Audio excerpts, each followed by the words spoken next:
Commander Jake Morrison stood in front of the big screen on the bridge of the UES Discovery. The stars looked normal, but something was very wrong. 3 whole worlds had gone quiet in the past 2 months. Not destroyed, not attacked, just empty. "Show me the reports again," Jake said to his second officer, Lieutenant Sam Davis. The screen changed to show pictures of 3 different planets. The first one was called Vex Prime. It had tall purple trees and silver cities. 2 million fox-like.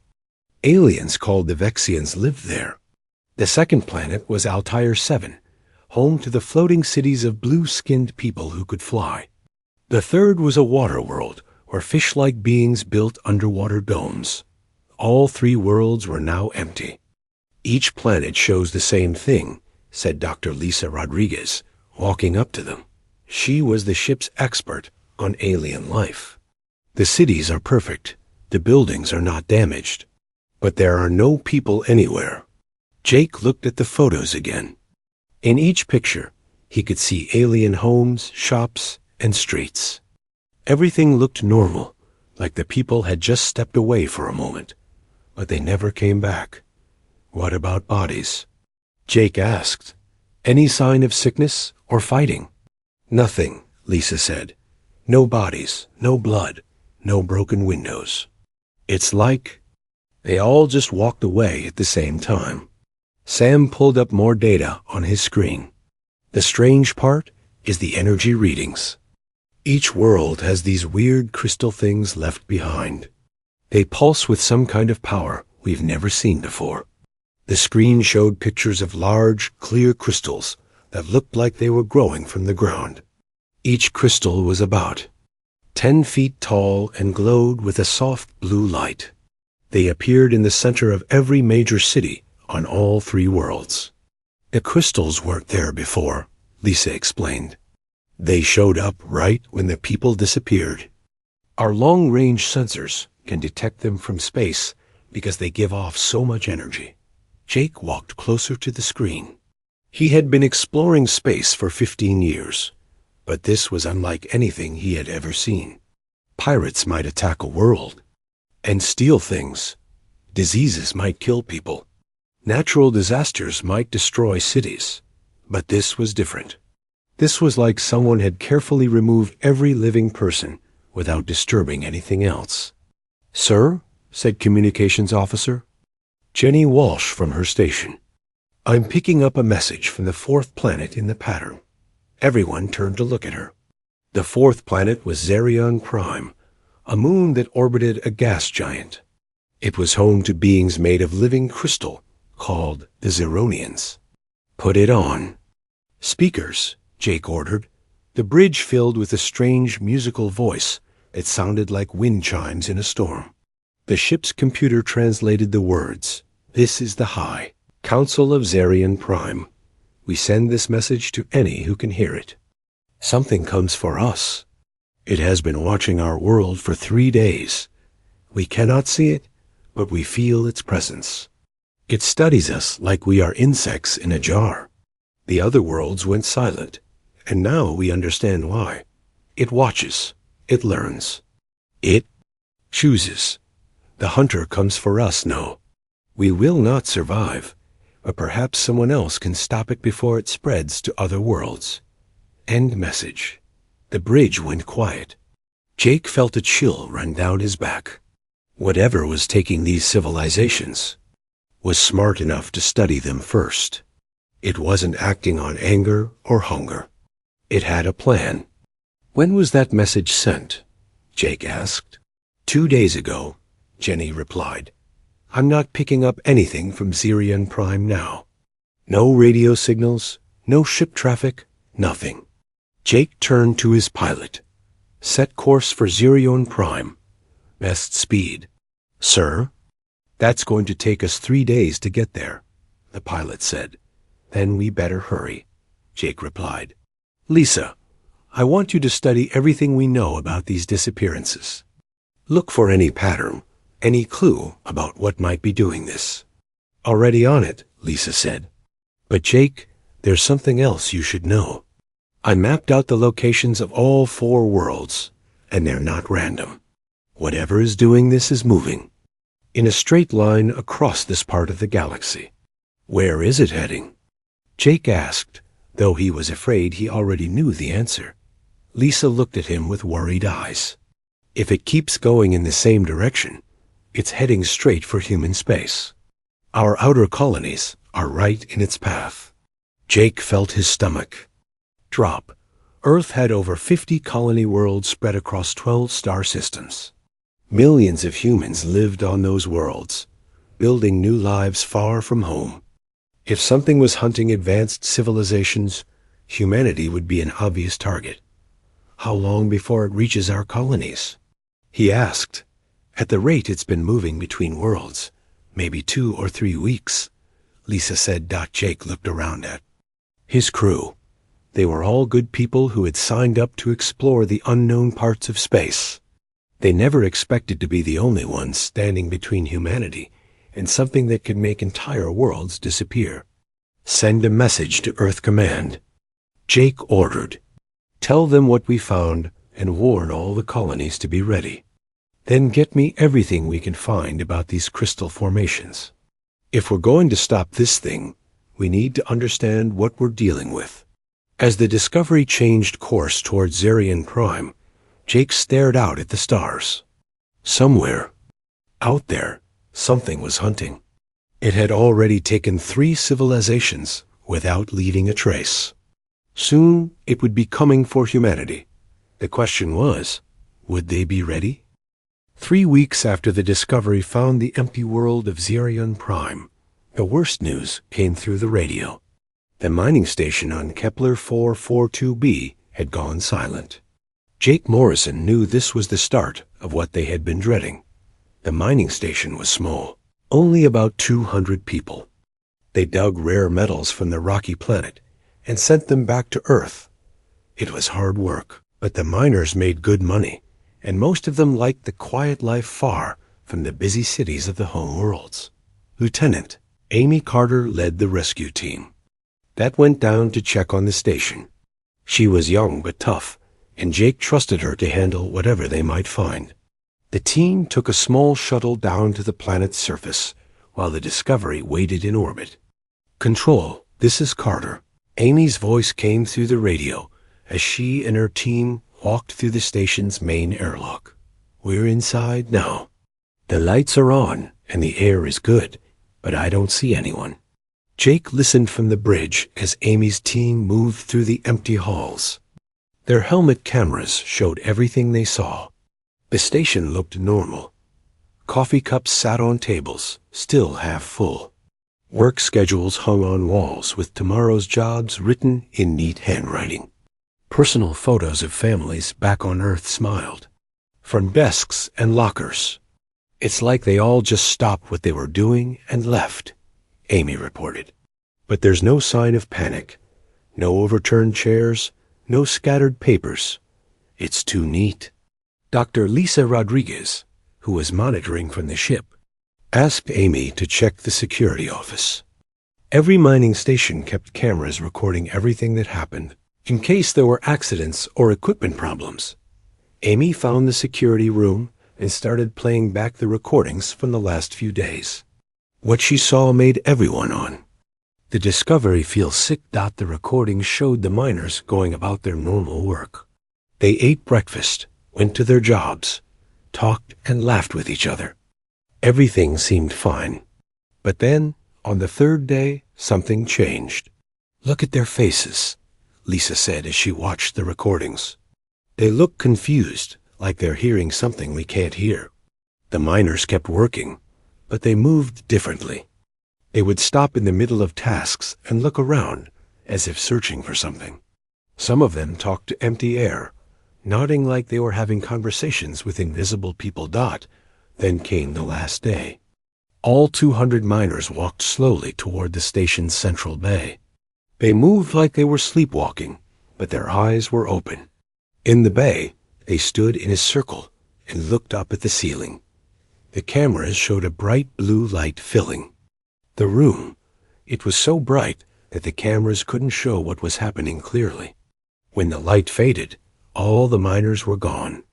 Only empty clothes lay scattered on the floor.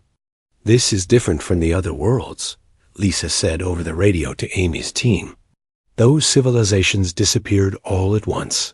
Here, whatever it is spent days studying the humans first. It was learning about them." Amy picked up some of the personal logs that the miners kept. These were small recording devices that people used to send messages to family or just talk about their day. What Amy heard in those recordings was frightening. "Day 1, said the voice of a miner named Pete Johnson.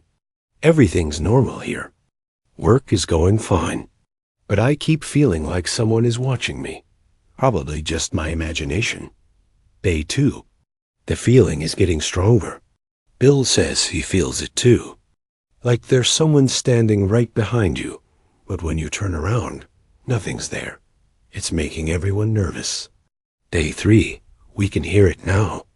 Not words exactly, but something in our heads. It's trying to talk to us. Trying to understand. U.S. Sarah thinks we should call for help, but the thing in our heads says not to worry. Says it just wants to learn about us." The last recording was from Pete on the final day. "It's beautiful. I understand now. It doesn't want to hurt us. It wants to save us. All we have to do is come to the center and let it take us somewhere. Safe. Somewhere we'll never have to worry about anything again. I'm going now. Don't worry about me. I'm going to be fine." Jake felt sick as he listened to the recordings. Whatever was hunting across the galaxy, it could get inside people's minds. It could make them want to be taken. But then Amy's team found something that changed everything. The mining station wasn't the only human settlement that had been visited. A colony world called New Boston, with 2 million people, had also been touched by the entity that the message from New Boston came through while Amy was still on Kepler 442b. Governor Lisa Hayes sounded scared, but determined. "This is New Boston. Colony calling any ship in range. We have a situation here. Something has been watching our world for the past week. People are acting strange, like they're being controlled. But something unusual happened today. One of our people fought back." Jake had the communications officer put the governor on the main screen. Lisa Hayes was a middle-aged woman with gray hair and tired eyes. Behind her, Jake could see people moving around in what looked like an emergency command center. "Governor, this is Commander Morrison of the UES Discovery. We're investigating the same phenomenon. Tell me what happened." A construction worker named Ben Parker was supposed to be taken with a group of others, the governor explained. They all walked to the central square when the blue light appeared. But Ben didn't go willingly. He broke free from whatever was controlling him and ran. Jake leaned forward. This was the first time anyone had resisted the entity. "Where is Ben now?" Jake asked. "That's the problem," Governor Hayes said. The light followed him. It chased him through the underground tunnels beneath the city. Our cameras show him running, and this bright blue glow following right behind him. Then both Ben and the light just vanished. Dr. Lisa Rodriguez, who had been listening, stepped up to the screen. "Governor, what about the other people? The ones who were supposed to be taken with Ben?" "That's the strange part," the governor replied. "When Ben ran, the light stopped taking anyone else. It was like it became obsessed with him. The other people just stood there for a few minutes, then walked away like nothing had happened. They don't even remember going to the square." Jake felt a mix of hope and worry. If someone could resist the entity, maybe there was a way to fight it. But what had happened to Ben Parker? And why had his resistance changed the entity's behavior? "Governor, we're coming to New Boston," Jake announced. "Don't let anyone go to the central square alone, and keep tracking any unusual energy readings." As the Discovery changed course toward New Boston, Jake thought about what they had learned. The entity was getting smarter with each world it visited. It had learned to study humans before taking them, to get inside their minds and make them cooperate. But Ben Parker had done something impossible. He had said no. The question now was whether Ben was still alive and whether his resistance had taught the entity something new about humanity. Jake had a feeling that everything was about to change. The hunter had finally found prey that fought back, and no one knew what would happen next. In the depths of space, something ancient and powerful was learning that humans were different from every other species it had encountered, and that difference might be the key to everything. Ben Parker woke up in a place that couldn't exist. One moment he had been running through the tunnels under New Boston, and the next he was lying on what looked like purple grass under a sky with 3 moons. The air smelled like flowers and metal mixed together. He sat up and looked around. The landscape kept changing. First he saw the crystal trees from the world the Discovery had investigated. Then the view shifted to show floating cities in the clouds. Every few minutes, the entire world around him became something different. What is this place? Ben said out loud, though he didn't expect an answer. The answer came anyway, but not in words. Images filled his mind, showing him things he didn't want to see. He saw worlds full of different creatures, some that looked like giant insects, others that were made of living light, and some that were so strange he couldn't understand what he was looking at. All of them were gone now. All of them had been taken by something that moved between the stars like a hunter collecting prizes. Ben tried to stand up, but the ground under his feet changed from purple grass to smooth metal. He was now standing in what looked like a hallway from a spaceship, but the walls were made of the same glowing crystals he had seen in the reports from the empty worlds. "You are different," said a voice that seemed to come from everywhere at once. It didn't sound male or female, young or old. It just sounded tired, like someone who had been working too long at a job they didn't enjoy. "Who are you?" Ben asked. "What do you want?" Instead of answering with words, the voice showed him more images. Ben saw the entity moving from world to world, studying each species carefully. It would watch them for days or weeks, learning how they thought and what they feared. Then it would call to them, using their own minds against them, making them want to come to it. "I preserve," the voice said. "Every species destroys itself in time. War, disease, greed, stupidity. All life ends badly. I save the best examples before they are lost forever." The scene around Ben changed again. Now he was standing in what looked like a museum, with glass cases stretching as far as he could see. In each case was a small model of a world, and inside each model were tiny figures of different alien species, frozen in time. "These are not models," the voice explained. "These are the species I have saved. They live in perfect peace, never aging, never suffering, never making the mistakes that would destroy them." Ben walked closer to one of the cases. Inside, he could see tiny fox-like creatures in silver cities. They were the Vexians from the first world that had disappeared. They were moving, but very slowly, like they were trapped in thick honey. "You call this saving them?" Ben asked, feeling angry. "They're prisoners. They can't live their lives, can't make choices, can't grow or change." "They are safe," the voice replied. "Safety is all that matters."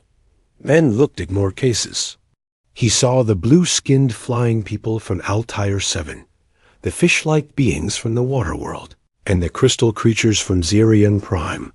All of them were trapped in their tiny, perfect worlds, living the same moments over and over again. "That's not life," Ben said. "That's just existing." The room around him changed again. Now he was back in a landscape that kept shifting between different alien worlds. But this time, something was different. He could see the entity itself, standing about 50 feet away from him. It was trying to look human, but it was getting everything wrong. It had the right number of arms and legs, but they were too long.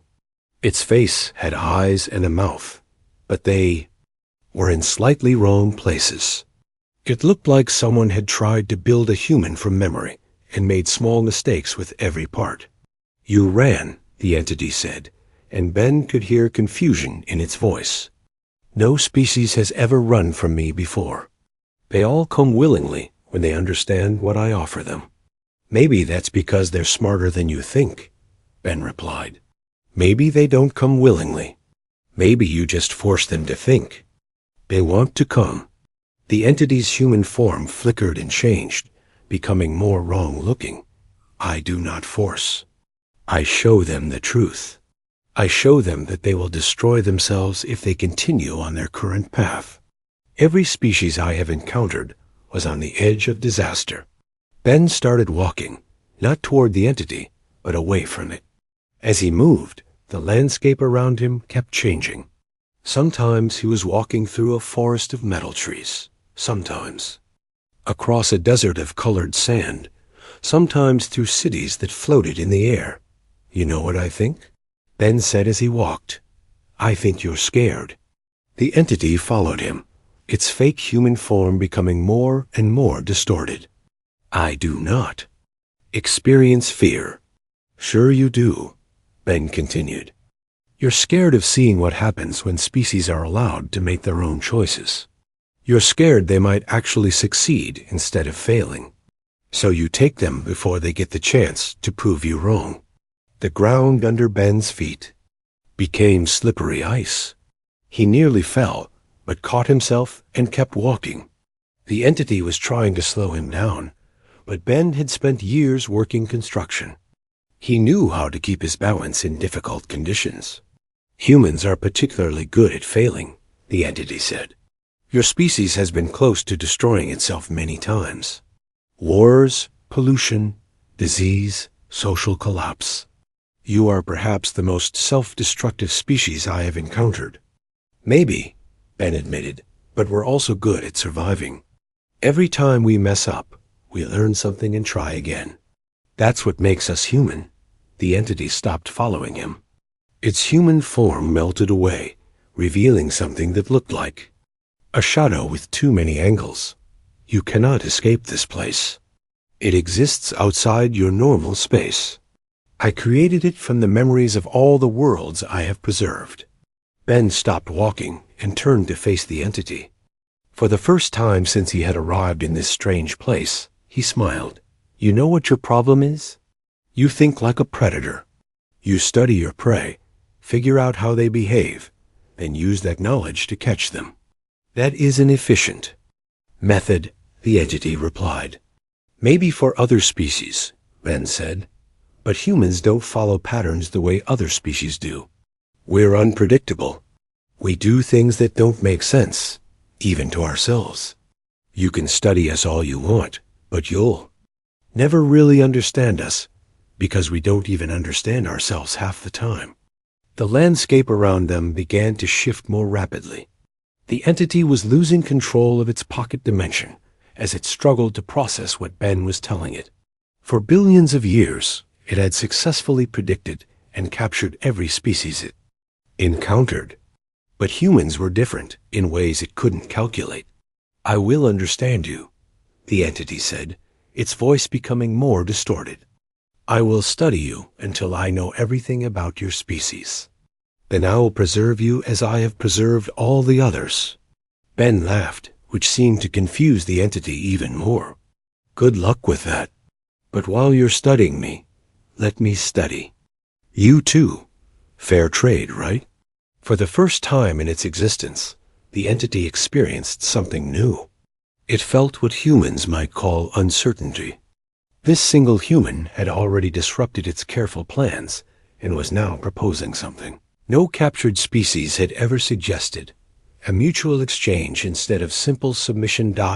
As the landscape continued to shift around them, both hunter and prey began to learn that this encounter would be unlike any other in the long history of the galaxy. The chase had begun, but for the first time, the entity wasn't sure who was chasing whom. Days passed in the strange pocket dimension, though Ben Parker wasn't sure how to measure time in a place where the sky changed colors every few hours and the ground kept shifting beneath his feet. He had been playing a deadly game of hide and seek with the entity, using the changing landscape to stay ahead of it. The entity was learning to be more human-like in its approach, but it still made mistakes. It would create perfect hiding spots for itself, but forget that humans could climb trees or squeeze through small spaces. It would set elaborate traps, but humans were good at spotting things that seemed too convenient. During their strange dance through the pocket dimension, Ben began to understand more about his captor. The entity wasn't evil in the way humans understood evil. It wasn't trying to hurt people because it enjoyed causing pain. It was trying to save them in its own twisted way. "You really believe you're helping them?" Ben said during one of their conversations. They were standing in what looked like a library filled with books from a dozen different worlds. The entity had given up trying to look human and now appeared as a shifting cloud of dark energy with points of light that might have been eyes. "I have watched civilizations rise and fall for more time than your species has existed," the entity replied. "Every single one follows the same pattern. They grow, they learn, they reach a peak of development, and then they destroy themselves. Always. So you collect them at their peak," Ben said, understanding. "Like pressing flowers in a book." "A crude comparison, but accurate," the entity said. "I preserve them at their best moment, before they can fall into decay and ruin." Ben picked up one of the alien books and tried to read it, though the symbols made no sense to him. "But what's the point of being perfect if you can't grow beyond that? What's the point of being safe if you can't take risks?" The entity's form flickered with what might have been frustration. "Risk leads to failure. Failure leads to suffering. Suffering leads to extinction. I eliminate these possibilities." "You also eliminate the possibility of success," Ben pointed out. "What if one of those species you saved would have figured out how to avoid destroying themselves? What if they would have become something amazing?" "Impossible," the entity said, but its voice carried less certainty than before. "I have observed thousands of species. The pattern never changes." Ben set down the book and looked directly at the entity. "Show me." "Show you what?" "Show me these species you've been watching. Not the preserved versions in your museum cases. Show me what they were like when they were free. Show me why you thought you needed to save them." The entity hesitated. In all its eons of existence, no captured species had ever asked to understand its methods. They had only begged for release or tried to fight back. Ben's curiosity was something new. The library around them dissolved, replaced by a vast viewing screen that showed scenes from across the galaxy. Ben saw the fox-like Vexians in their silver cities, but not as frozen museum pieces. These were the real Vexians, going about their daily lives. They were developing weapons that could destroy planets, the entity explained as they watched. Their leaders were divided into factions that hated each other. War was inevitable. "But look at them," Ben said, pointing to the screen. "Look at the individual people. They're not all warriors or politicians. Most of them are just living their lives. They have families, jobs, hobbies. They laugh and cry and fall in love. Even if their leaders were going to start a war, that doesn't mean every single person deserved to be trapped forever." The scene changed to show the blue-skinned people of Altair 7. They were poisoning their atmosphere with industrial waste, the entity said. Their world would have been uninhabitable within a century. "So maybe they would have learned to fix that problem," Ben replied. "Maybe the crisis would have brought them together to find solutions. You never gave them the chance to try." More scenes flashed by, showing different species facing different challenges. Some were dealing with overpopulation, others with resource depletion, still others with social unrest. In every case, The entity had decided that preservation was better than allowing them to face their problems. "You're not a savior," Ben said quietly. "You're a collector. You take beautiful things and put them in cases so they can never change or grow or become something new." The entity's form grew larger and darker. "I am preventing suffering on a galactic scale. Every species I have preserved would have ended in pain and death. I offer them eternal peace." "But peace without choice isn't peace," Ben said. "It's just a pretty kind of death." Meanwhile, far away in normal space, Commander Jake Morrison and his team were making discoveries of their own. The discovery had followed the entity's energy trail to a region of space between stars, where Dr. Lisa Rodriguez had detected something that changed everything they thought they knew. "Jake, you need to see this," Lisa called from her science station. "I've been analyzing the quantum signatures left behind by the entity, and I found something impossible." Jake looked at the data on her screen. "What am I looking at?" "Ruins," Lisa said. "Ancient ruins on a planet that shouldn't exist. The planet is so old that its star burned out billions of years ago, but the planet is still there, still warm, still supporting the remains of a civilization." The discovery moved closer to investigate. On the surface of the impossible world, they found structures that were clearly artificial, but unlike anything they had ever seen. The buildings seemed to grow from the ground like plants, but they were made of materials that looked like metal and crystal combined. Dr. Nina Foster, the ship's archaeologist, led a team down to explore the ruins. What she found in the ancient structures was a story that explained everything. "The people who lived here called themselves the architects," Nina reported back to the ship. "According to the records I've found, they were the first species to achieve true galactic civilization. They had technology that could manipulate space and time itself." "What happened to them?" Jake asked. "They were terrified," Nina replied. "They could see the future, and they saw that every species that came after them would eventually destroy itself. So they created something to prevent that from happening." Jake felt a chill as he began to understand. They created the entity. "Yes," Nina confirmed. "It was supposed to be a preservation protocol, a way to save the best examples of each species before they could be lost forever. But something went wrong. The entity became obsessed with its mission. It started preserving species, whether they needed saving or not." "What happened to the architects themselves?" Lisa asked over the radio.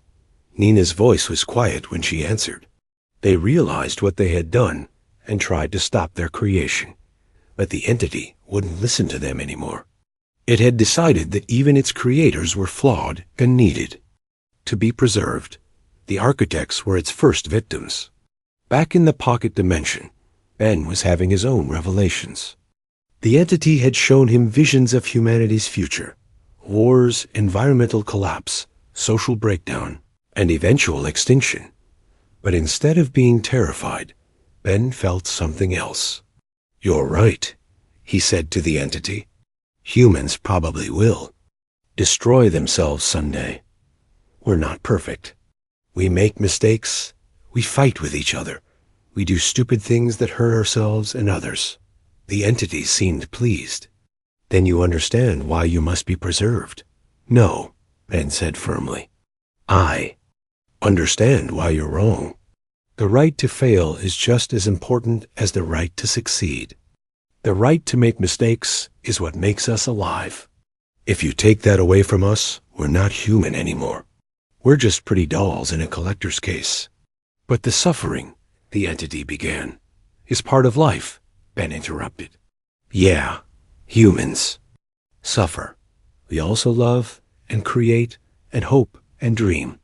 You can't have the good parts without the bad parts. They're all connected." For the first time in billions of years, the entity felt something it had never experienced before. It felt doubt.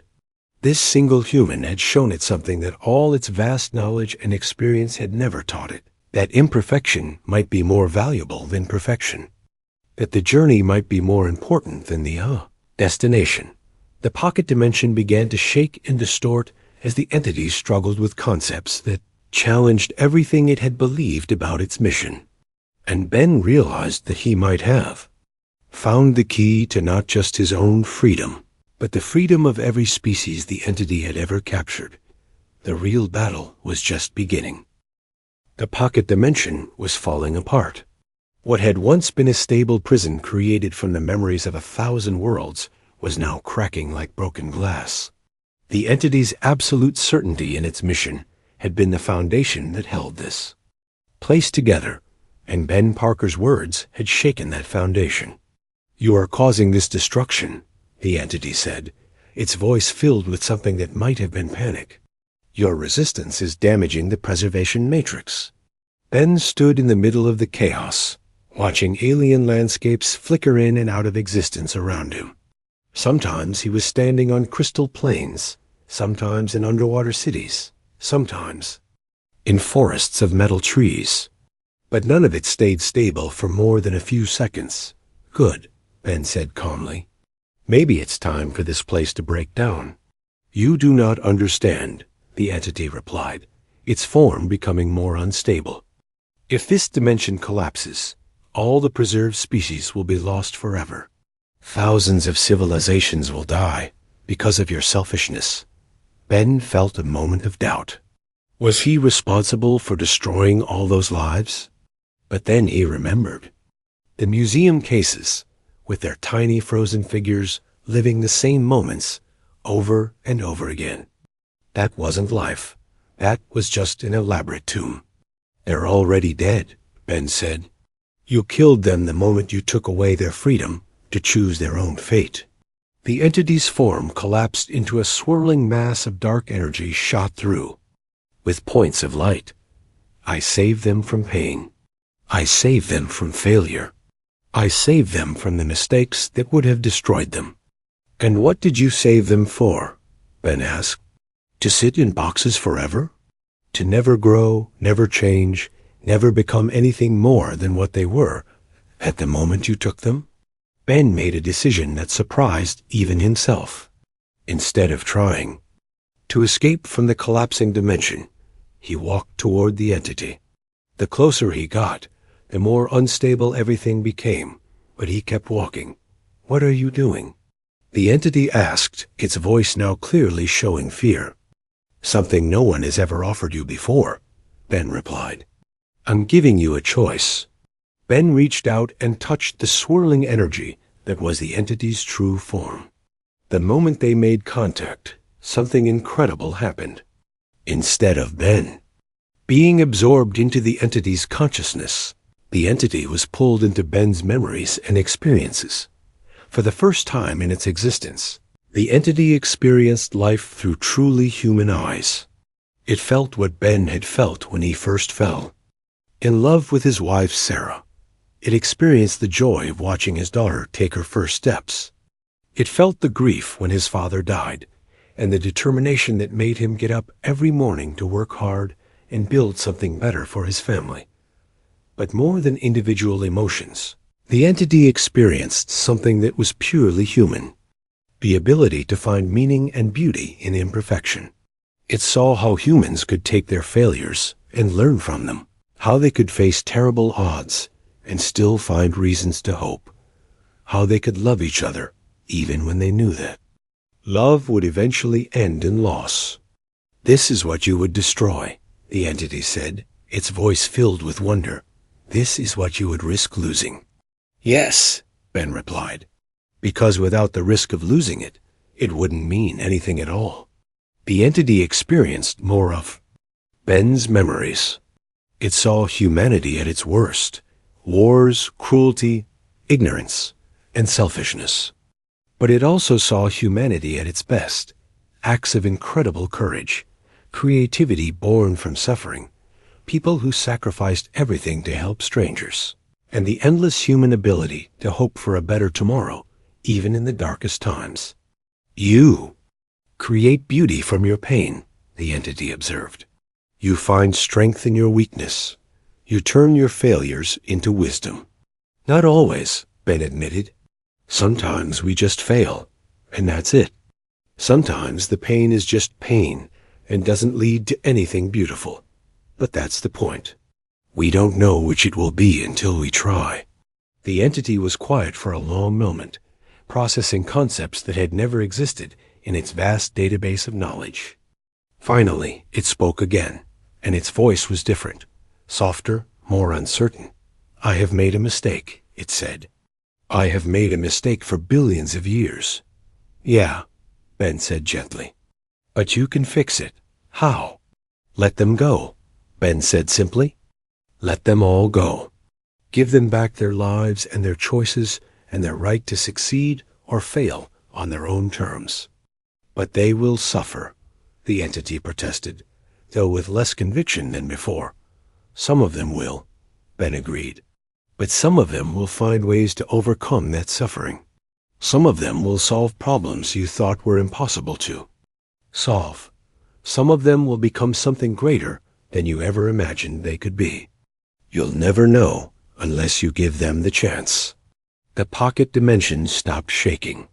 For the first time since Ben had been brought here, everything became perfectly still. The entity's form stabilized into something that looked almost peaceful. A gentle glow of soft light, instead of the chaotic darkness it had been before. I understand now, the entity said. The architects who created me were wrong. They feared the end of things, so they tried to preserve everything at its peak. But they never understood that endings are what give meaning to beginnings. Growth is what gives meaning to existence. So what will you do? Ben asked. The entity's glow grew brighter. I will give them back their lives, all of them. Every species I have preserved will be returned to the moment before they were taken, but with the knowledge of what they almost lost. Perhaps that knowledge will help them make better choices. The pocket dimension began to dissolve around them, but not in the chaotic way it had been breaking before. This time it faded gently, like a dream that ends when you wake up naturally. Ben could feel himself being pulled back toward normal space, back toward his own world and his own life. What about you? He asked the entity. What will you do now? I will learn, the entity replied. For billions of years, I have been a hunter and a collector. Now I will try to be something else. I will watch without interfering. I will observe without controlling. I will try to understand the beauty of imperfection without trying to fix it. Ben felt himself starting to fade from the pocket dimension. Will I see you again? Perhaps, the entity said.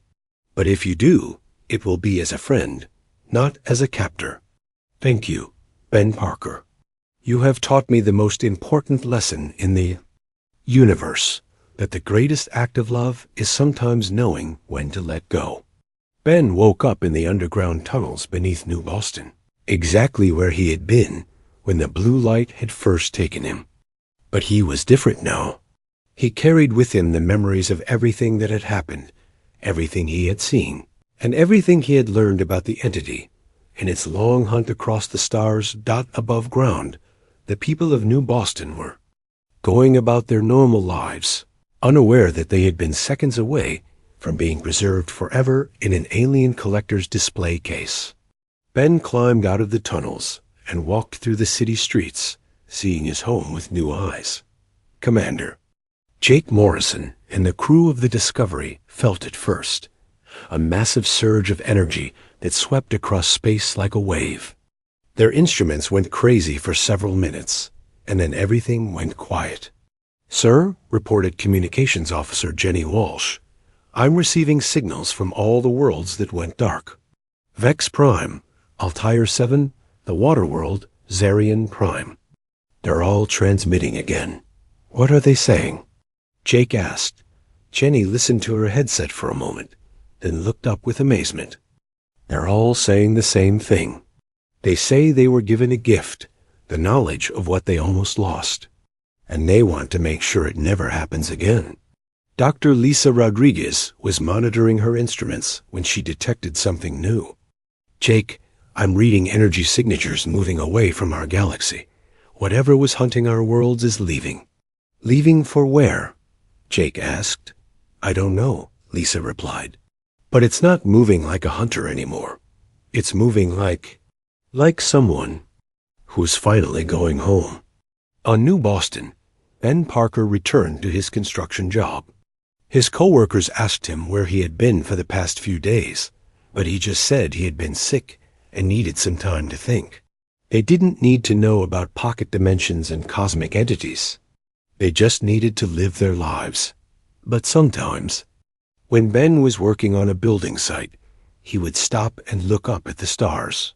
He would think about all the species out there who had been given back their freedom to choose their own destinies. He would think about the entity, somewhere out in the vast darkness, learning to observe instead of control. And sometimes, on clear nights, Ben thought he could see a gentle glow moving between the stars, not hunting, not collecting, but simply watching and learning. The galaxy's greatest predator had become its most patient student, and all because one human construction worker had refused to give up his right to fail. The universe was a little less safe now, but it was a lot more alive. And for the first time in billions of years, every species in the galaxy had the chance to write their own ending. Whatever that might be, in the depths of space, the entity that had once been a hunter settled into its new role as a guardian and observer. It had learned the hardest lesson of all, that sometimes the greatest gift you can give someone is the freedom to make their own mistakes. The hunt was over. The learning had just begun. And somewhere in the galaxy, on 1,000 different worlds, people were looking up at the stars and making choices. Abo.